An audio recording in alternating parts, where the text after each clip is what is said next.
What's up guys? We got some interesting champion news again, and finally Plarium did what they have been saying that they have been trying to do for the past year. They keep telling us that they can't nerf Ukraine Duo and they have to do it indirectly because of past, and I made a video earlier about Urogrim and how Plarium said that the community backlash from Urogrim nerf is basically the reason why they refuse to nerf Taras and Maritska. And you can call it a cop-out or you can think it's logical. Either way, so far they are very adamantly refusing to nerf them. But this time they actually released something that is clearly intended to be counter against the Ukraine Duo. We're gonna get a fusion champion called Wight Queen Ankora, and then she's also gonna have a partner, Wight King Narses, who is gonna be a void champion and very hard to get. But when we get to these champions kits, you will see that they clearly have the Ukraine Duo in mind, and they are intended to be the indirect counter that they have so many times said to me in CC chat is coming. But okay, let's actually look at the kits, and let's look at Ankora first, because she's the one that is coming from a fusion that you're certainly gonna get, or most likely if you're able to finish it. Starting from A1, Necrobolt. Attacks one enemy, has 30% chance of decreasing the cooldown of a random ally by 2 turns, random ally skill by 2 turns, except this champion. Then, I'm pretty sure this is like additionally and not either or. If Wight King Narses is on the same team and has any active skills on cooldown, decreases the cooldown of one of their skills by 2 turns. So I think this will apply to 2 champions, but I'm not 100% sure yet. If Wight King Narses is on the same team and has no active skills on cooldown, decreases the cooldown of a random ally skill by 2 turns, except this champion. So either it's gonna be 1 champion or 2 champions with Narses on the team, but either way, it's a very good A1. And then it still has the additional effect that if the cooldown of one skill is fully reset, also heals that ally by 10% of this champion's max HP. I don't think that part is super relevant, but it's something. I mean, 10% conditional heal on A1 might be relevant sometimes, but the bigger deal is that she can actually reduce the ally cooldowns with A1, meaning that in addition to them maybe being counters to Ukraine Duo, she might have a good matchup against Lockout as well, but we will of course know better when we actually get to use them in practice. Then the A2, Shield of Emaria, removes all debuffs from all allies and places shield buff on them equal to 25% of this champion's max HP. That is pretty good by itself, to be honest. If Wight King Narses is on the same team, also places 25% strengthen on all allies and then fills the turn meter of all allies by 10%. Very solid A2. Cleanse is kind of sometimes completely irrelevant and sometimes not, but the fact that it also has a 25% shield makes it very universal and always good, even if there's nothing to cleanse in that matchup. Then the A3, Rise My Love, revives a dead ally with 50% HP and 75% turn meter. The fact that it revives at that high turn meter is a very big deal, and you will see later it gets even better. Resets the cooldown of the revived ally skills, which is insane. If the target is Wight King Narses, revives them with 75% HP and 100% turn meter. That is super strong. I don't like these kind of mechanics. It's OP when Siphi does it.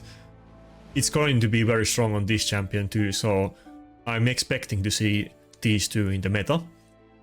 After revival, decreases the turn meter of all enemies by 10%. If Wight King Narses is revived, decreases the turn meter of all enemies by 20% instead. This effect cannot be resisted. That skill seems super bonkers. It might well, let's not say that it's the best revive, but it's definitely one of the best revives. This and Siphi revives are both insane. And of course it's not full turn meter revive against all targets, but I can tell you from practical experience that 75% is way better than 0 or 50%, and very often that means that your nuker will go instantly before the enemy team. But if you actually have Narses in the team as well, and he gets revived at full turn meter, that is super strong. I'm dare to say that that's probably going to be broken, but of course we will find about that later. I'm already thinking that how do you want to build this champion, because with the A1 she's kind of you could even have the option of not going for resistance and just going for a tanky build, but then again, if you can pull off this revive with a resistance build, that's going to be super great game breaking as well. So it kind of depends. Probably we will see both of them, but I'm expecting like either like bolster and stone skin or stone skin with resistance, something like that. Then the passive, and all of the skills reducing the turn meter is also, this thing definitely adds up, by the way, so I'm expecting the duo to be very strong. Then the passive, Queen Consort. Whenever an enemy tries to place, let's just call it any CC debuff, hard CC, on ally with the highest crit damage, transfers those debuffs to this champion instead, so it basically protects your nuker from missing turn, and often it's of course attack in these kind of mechanics, but clearly since the partner here is HP scaling nuker, it is for crit damage, and of course that is better with other champions as well, and not just her partner. Fills the turn meter of this champion by 50% if this champion misses their turn due to one of these debuffs. So basically if she gets stunned, then she gets 50% turn meter, which is pretty good. Like, that is definitely helping her to rotate her cooldowns and spam that broken revive as often as she can. We're definitely gonna see this champion in live arena, by the way, even without a partner. I'm definitely gonna use this myself. At the start of this champion's turn, remove any, let's say, CC debuffs from this champion if Wight King Narses is on the same team, so you get better mechanics with him. If there are multiple champions on the team with this skill, only one will activate. This is kind of issue because most of the passives don't stack, but then there's some passives like, let's say, Taras A2 that do stack. If you have multiple Tarases in the team, they will all ally attack, but for instance, if you hit Marichka, but for instance you can stack multiple Duchesses and so on, but generally passives do not stack. Then on top of everything else, she also has aura that is universal and speed aura, meaning that she's also going to be very interesting even in PvE content, but this is definitely going to be a good support for arena. She doesn't provide, like, let's say, attack buff or that kind of stuff, but since her partner is HP scaling nuker, it kind of makes sense. And this high turn meter revive is definitely gonna be interesting regardless if you have the partner or not. Okay, then let's look at the partner skills. And of course the issue here, like always, Plarium doesn't tell us the multipliers, not in game and not even in the CC breeze that we get. So I'm only speculating here, and let's just mention that traditionally HP scaling nukers in raid have very horrible multipliers, everybody except Taras, so there's a chance that the multipliers might be kind of on the low side, but the skills are very good, and if they are trying to make this a Taras and Marichka counter, which they clearly are intended to be, then chances are they will also have good multipliers, but we will see about that. Okay, so let's look at the actual skills. A1, Corruption Spectre. I can't pronounce that word. Scepter. You tell me how to say that word. Attacks one enemy, has 30% chance of randomly increasing the cooldown of one of the target skills by 2 turns. This effect cannot be resisted if Wight Queen Ankora is on the same team, so they both kind of do the opposite of it. But both of these mechanics are insanely strong, even if they weren't on A1. And with them being on A1, these are probably some of the best A1s in the entire game, which is very interesting. I definitely hope to get this champion, by the way. Putting it out there, but that's probably not gonna be a surprise. A2, Desecration Blast. Attacks all enemies, will ignore 25% of target's defense. Places an extra hit on targets under shield or strengthened buffs. Damage inflicted by this skill cannot be decreased by enemy passives, skills or masteries, except by bosses.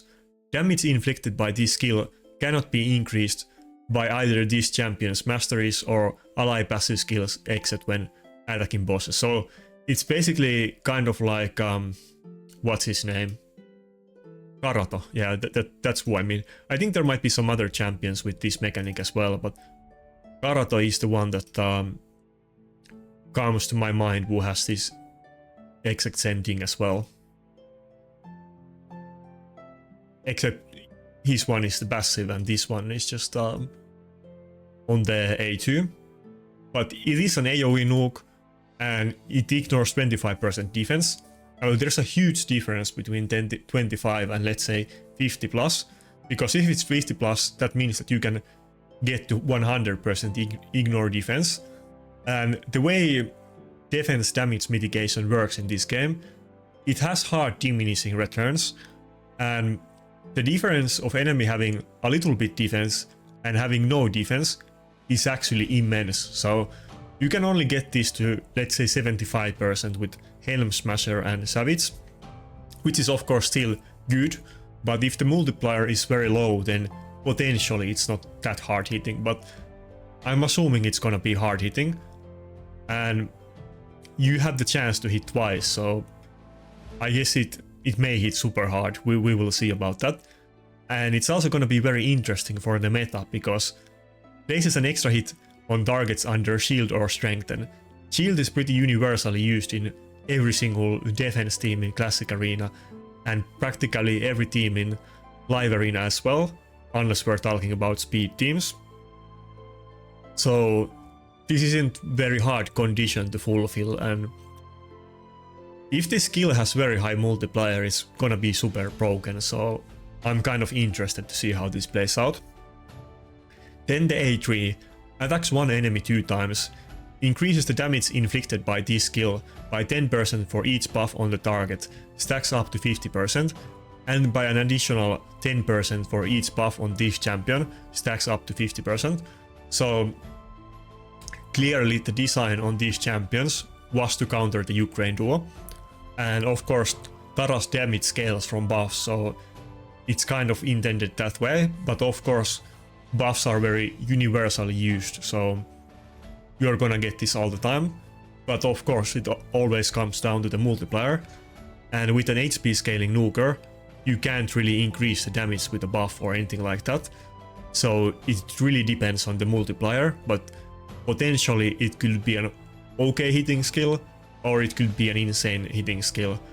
With all of these extra multipliers, it's kind of hard to say, but it could go either way. I'm assuming that it's not gonna be just average. I think it's probably gonna be either underwhelming or OP, but we will see about that. Then, if this attack kills a target under 3 or more buffs, places a block revive debuff. I don't know why it's called a debuff, because it's just block revive, but in either case, that's super strong. Also grants an extra turn if this attack kills an enemy with Wight Queen Ankora on the same team.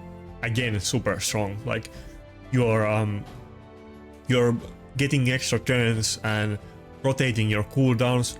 You're spamming the A1 that puts the enemy skills on cooldown. So this kind of mechanic is super strong on a champion like this.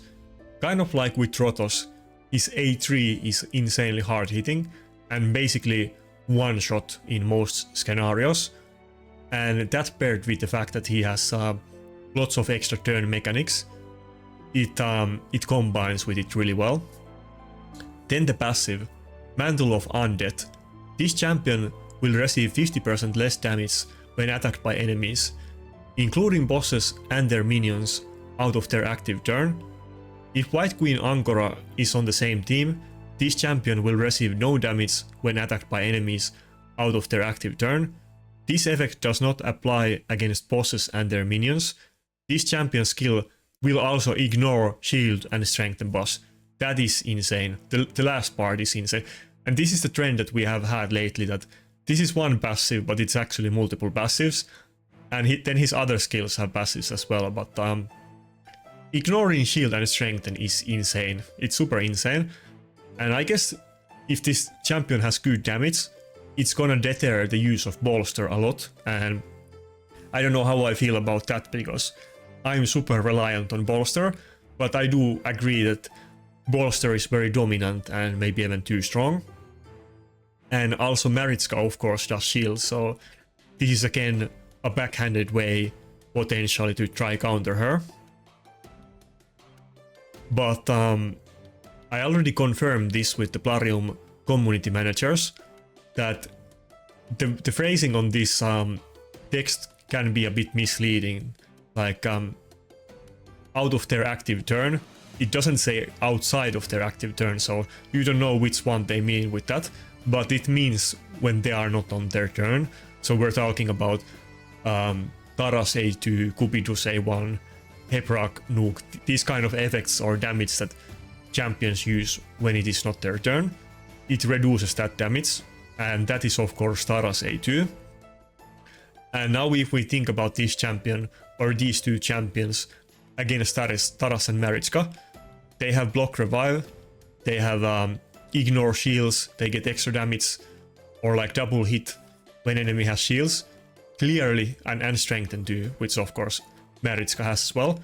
So this is very blatantly intended to be a counter against Maritzka, and Taras of course. I don't know what happens.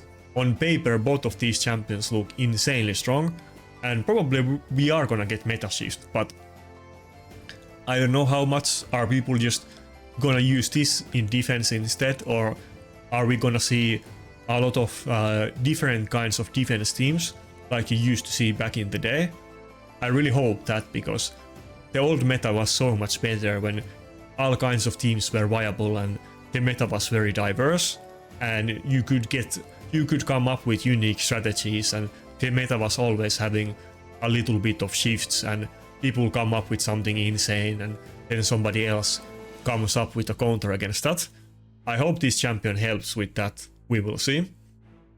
And I guess on top of everything, he also has a good universal HP aura, but of course, since his partner has speed aura, and you're definitely gonna be using them together if you have the Wight King Narses, then you are gonna use the speed aura. It's very unlikely that people would consider using the HP aura, because how this works is that of course the HP bonus that you get is based on your base HP, not your total HP.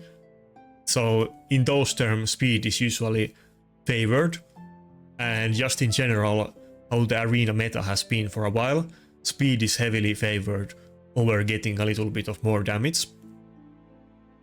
But yeah, I don't want to make this video too long. I'm super excited about these champions.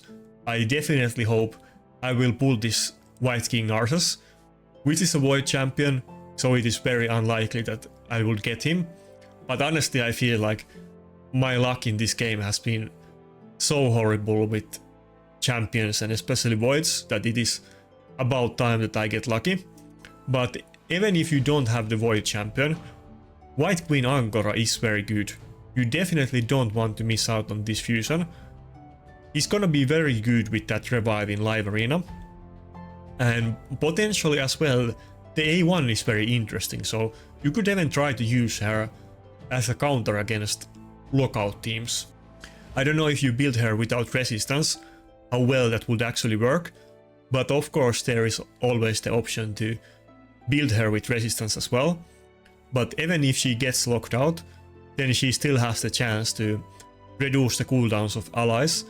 And since it is 2 turns, let's say that you pair her with Rotos, that means that Rotos is instantly gonna have his cooldowns back, because they are 3-turn cooldown, and if he gets fully locked out and he gets a turn, it reduces it by 1, so you're gonna get everything back up.